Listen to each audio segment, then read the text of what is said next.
রাজপ্রাসাদের সামনে ওই পাগলা হাতিকে রেখে দেবো।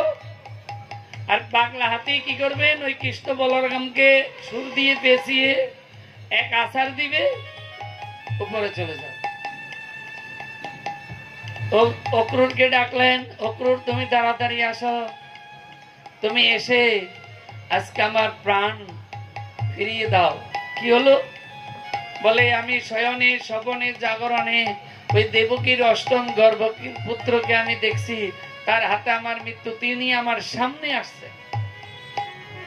এই কথা শুনে তখন অক্রুর বলে আমি কি করতে পারি? বলে যাও তুমি কৃষ্ণ বলরামকে নিয়ে আসো, এখানে ধনুর্যজ্ঞ হবে। এই কাহিনী অনেক বড়, কিন্তু আমাদের সময় কম। অক্রুরকে রথ সাজিয়ে দিলেন, সেই রথে করে অক্রুর গেলেন, গিয়ে নন্দ মহারাজের কাছে প্রার্থনা করলেন। নন্দ মহারাজ বললেন কি বলছেন, আমরা তো কর দিয়ে এসছি ঠিক মতো, কংসকে যা দেওয়া তো বৎসরেরটা দিয়ে এসছি, আবার কেন আবার পাঠালো? কংস বলে শুনুন, আপনার দুই পুত্রের জন্য পাঠিয়েছেন, এ ধনুর্যজ্ঞ করবে নিমন্ত্রণ, সেখানে দুই পুত্র যাবে। অক্রুর চিন্তা করলেন যে আমি নিয়ে তো যাব, নিয়ে গেলে কি হবে না হবে। প্রার্থনা করছেন নন্দ মহারাজের কাছে। আর নন্দ মহারাজ তখন বললেন যে আপনি হলেন পরম বৈষ্ণব, বাল্যবেলার আপনি আমার বন্ধু, আমি জানি আপনি নারায়ণের সবসময় উপাসনা করেন, তাই আপনার কাছে থাকলে আমার ছেলে দুটো ভালো থাকবে। এই মনে মনে চিন্তা ভাবনা করে আজকে নন্দ মহারাজ বিদায় দিলেন। ব্রজগোপীরা, রাধারানী, সখীরা শুনে সব ছুটে এলেন। কৃষ্ণ সবার কাছে হাত জোর করে প্রার্থনা করেছিলেন আমাকে বিদায় দাও। রাধারানী বলছে না প্রভু, প্রথম দেখার কালে তুমি বলেছিলে যে আমায় ছেড়ে কোনোদিন যাবে না। সখীদের কাছে প্রার্থনা করেছিলেন, হে সখীগণ তোমরা বলো যে আমাদের সুখে সুখী, আমার সুখে সুখী, আমার দুঃখে তোমরা দুঃখী। যদি তাই হয় আমার ইচ্ছা, আমি এতদিন বনে ছিলাম, এখন একটু শহরে যাব। এই কথা যখন কৃষ্ণ বললেন তখন সবাই রাধারানীকে বললেন যাক না, একটু ঘুরে আসুন। তা তুমি কবে আসবা? আমি আজ গিয়ে কাল আসবো। সেদিন অনুমতি দিলেন, বিদায় দিলেন। এবার রথের সামনে সবাই শুয়ে বললেন।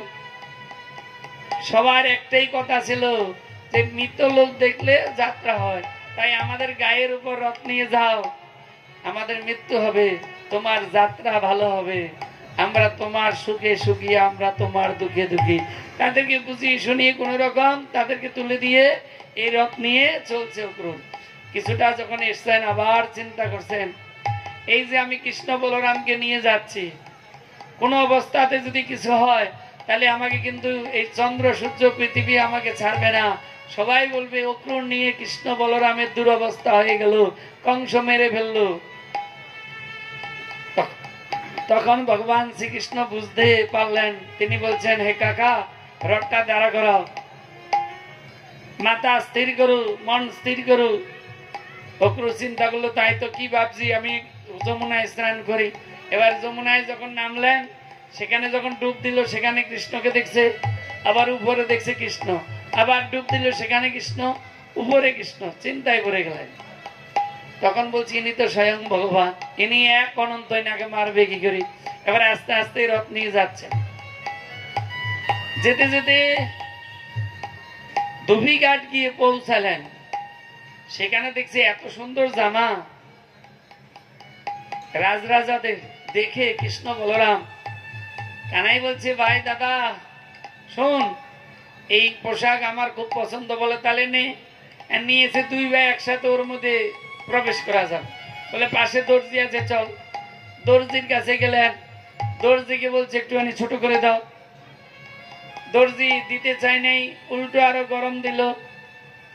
আর দর্জিকে এক কৃষ্ণ কুশি মারলো, দর্জি গোবিন্দ নমায় হয়ে গেল।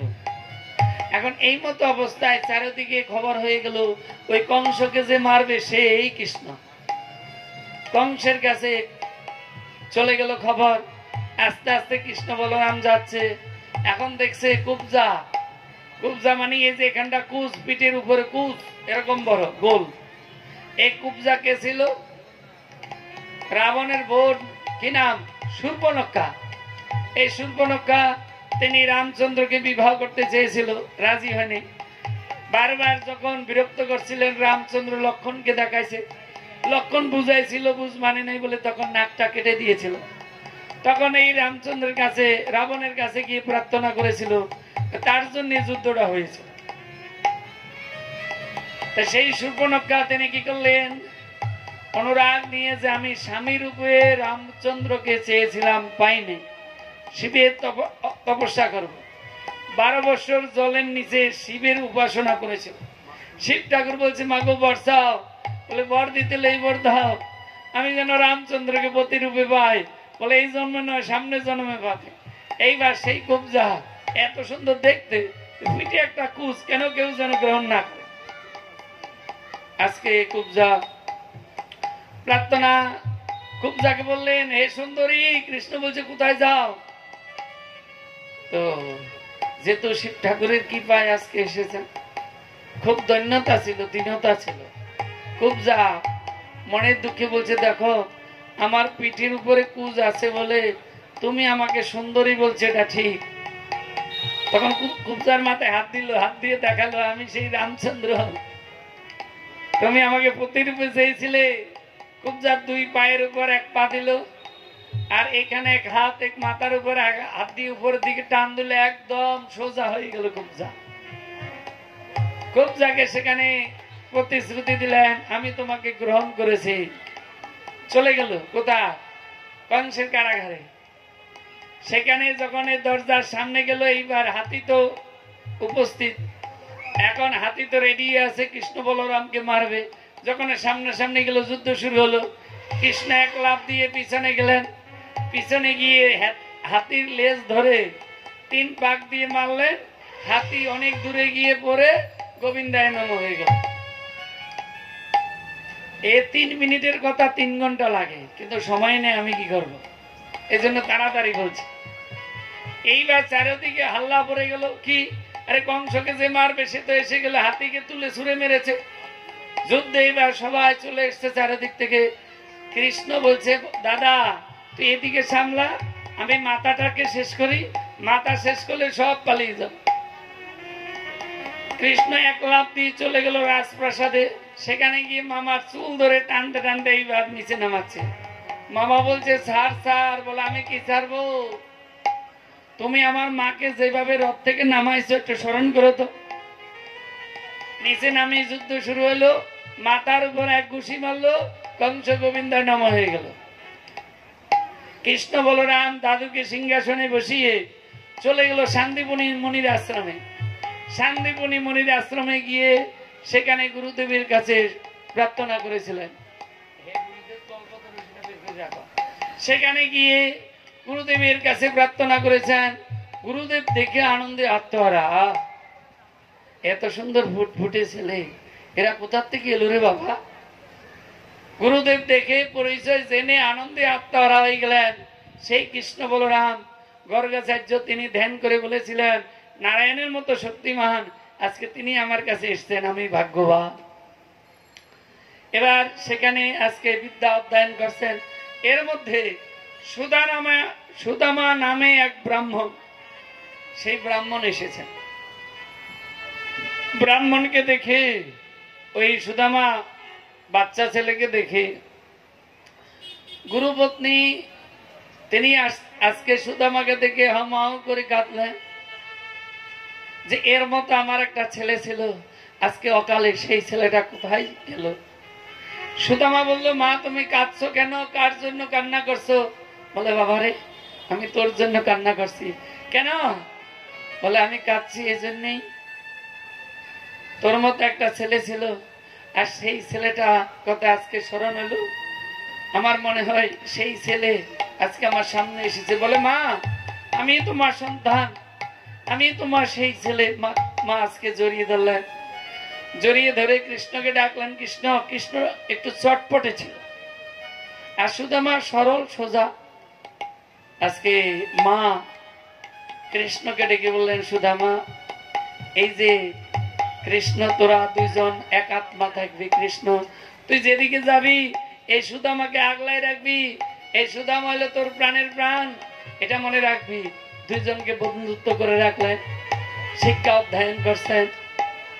এখন করতে করতে করতে করতে একদিন গুরুদেব তিনি গৃহে ছিলেন না, আর গুরুমা বলছে শোনো ঘরে তো কাঠ নাই, তো বনে গিয়ে নিয়ে শুষ্ক কাঠ নিয়ে আসো, শুকনো কাঠ। গুরুমার আজ্ঞা মতো বনে গেলেন, বনে গিয়ে সেই শুকনো কাঠ কুড়াচ্ছেন। শুকনো কাঠ আজকে বোঝা বাঁধলেন। এখন ঝড় এলো, বৃষ্টি এলো, এমন ঝড় বৃষ্টি এলো, অন্ধকার নেমে এলো। বৃষ্টি হতে হতে আজকে সন্ধ্যা হয়ে গেল, অনেক রাত হলো। তারা কি করলেন, হাতে হাতে ধরে সেই বৃক্ষের নিচে সারা নিশি ছিলেন। এই মতো অবস্থায় মধ্যরাত্রে গুরুদেব গৃহে এসেছেন। এসে গুরুমাকে জিজ্ঞাসা করেছেন কোথায় কৃষ্ণ বলরাম সুদামা। বলে তারা চলে গেল। কোথায় গেল? কাঠ আনতে, কিন্তু ঝড় বৃষ্টির জন্য তারা আর ফিরে আসতে পারেনি। গুরুদেব তখন ছুটছে, ছুটতে ছুটতে গুরুদেব ডাকলেন কোথায় সুদামা, কোথায় কৃষ্ণ, কোথায় বলরাম। পথের মধ্যে গুরুদেব কৃষ্ণ বলরাম সুদামার সাথে দেখা। গুরুদেব তখন বলছে শোনো এক কাজ করো, আমার আজ্ঞাতে যাও তোমরা গৃহেতে, আর থাকিতে হবে না এই স্থানেতে। সর্বশাস্ত্র জ্ঞাত হবে আমার আজ্ঞাতে। সকলে যাও, এখন গৃহেতে যাও, তোমরা গৃহে চলে যাও। আমার আজ্ঞা যত শাস্ত্র আছে সব শাস্ত্র তোমাদের হৃদয় উদয় হবে। আজকে বললেন গুরুদেব তাহলে আমরা আপনার আশ্রমে গিয়ে গুরুমাকে প্রণাম করে তারপরে আমরা যাব।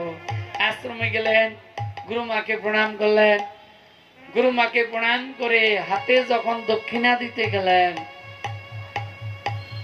হাতে যখনই গুরুমাকে দক্ষিণা দিতে গেলেন, গুরুমা তখন কাঁপছে, দক্ষিণা নিতে চাইছেন না। আজ কৃষ্ণ বলছে মা গো তুমি কিসে সন্তুষ্ট হবে আমাকে একবার বলো তো, কিসে সন্তুষ্ট হবে? তুমি আজকে দক্ষিণা নিচ্ছ না, তুমি কান্না করছো, কারণটা কি?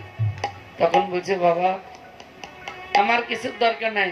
বলে না তুমি কিছু চাও, তুমি যা চাইবে আমি তাই দেবো, তুমি কিছু চাও?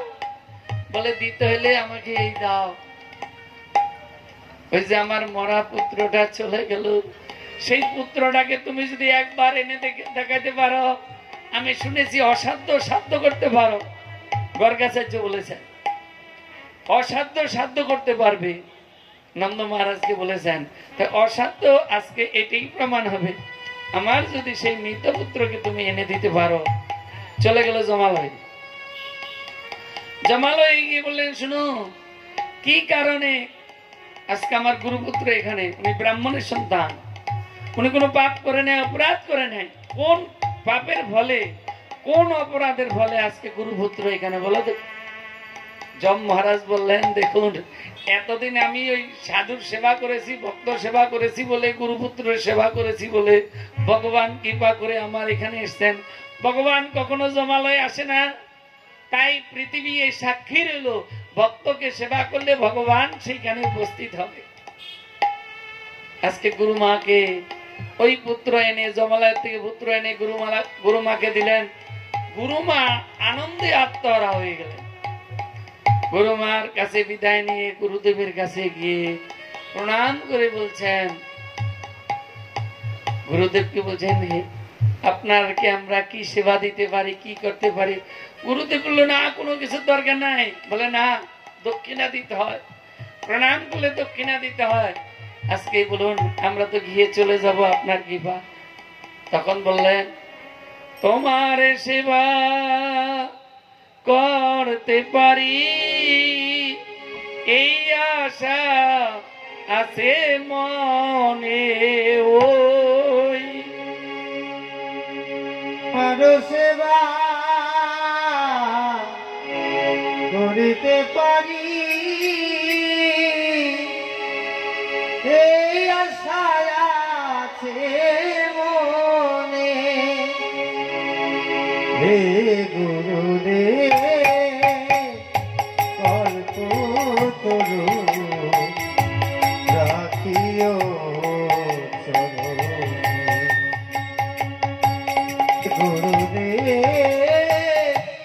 কল্পতরু রাখিও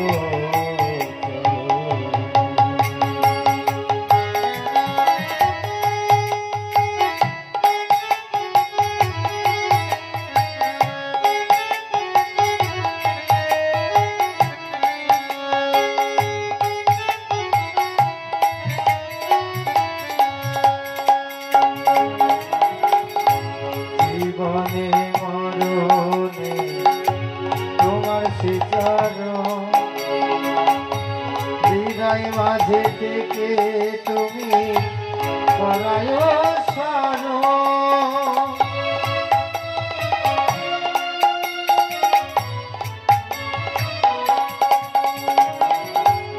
জীবনে মরণে তোমার শ্রীচরণ হৃদয় মাঝে থেকে তুমি করায় স্মরণ। রাধে। আজকে কৃষ্ণ বলরাম স্বয়ং ভগবান প্রার্থনা করছেন, হে গুরুদেব আপনার চরণে প্রার্থনা, আপনার কৃপায় আমরা সবকিছু পাবো। তাই যতদিন বেঁচে থাকি এবং অন্তিম সময় যেন আপনার চরণ হৃদয়ে ধারণ করে আমরা থাকতে পারি, আর কিছু চাই না। তাই বলেন আরে জীবনে মরণে তোমার শ্রীচরণ হৃদয় মাঝে থেকে তুমি করায় স্মরণ। আমি অতি নিরমতি সাধন ভজন বিহানে হে গুরুদেব কল্পতরু রাখিও চরণ। হে গুরুদেব কল্পতরু রাখিও চরণ।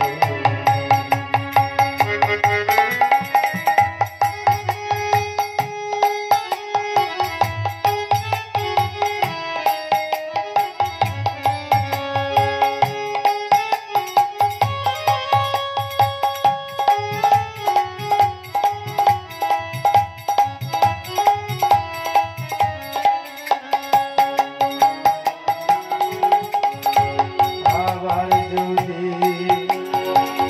পাঠাও এইভাবে শুদ্ধ ভক্তের ঘরে জন্ম দিলে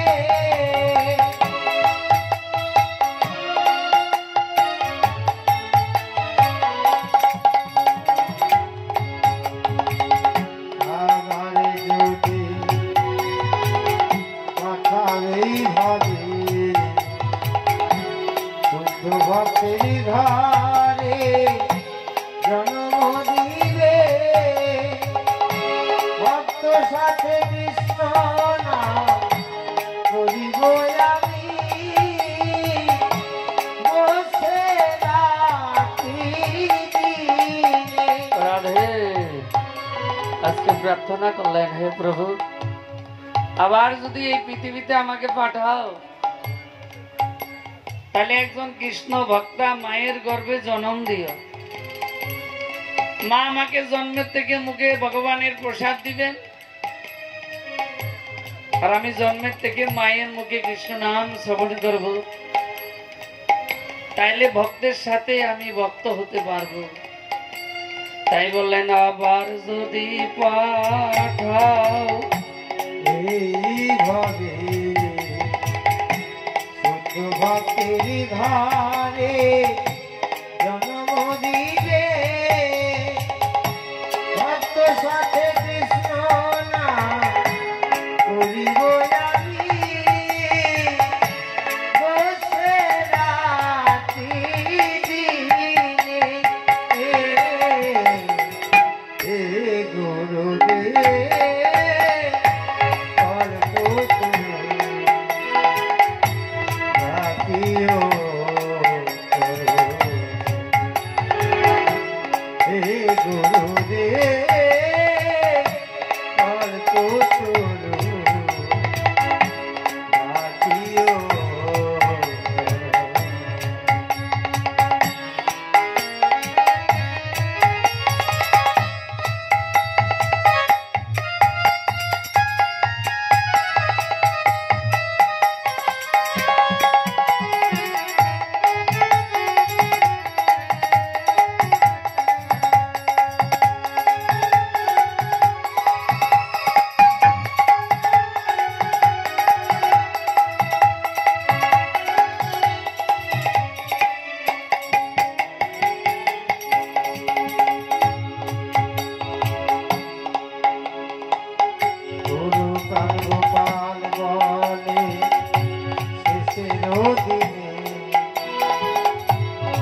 কৃষ্ণ বলরাম গুরুদেবকে প্রণাম করে গুরুদেবের কাছে আশীর্বাদ নিয়ে তারা আপন গৃহেতে চলে এলেন।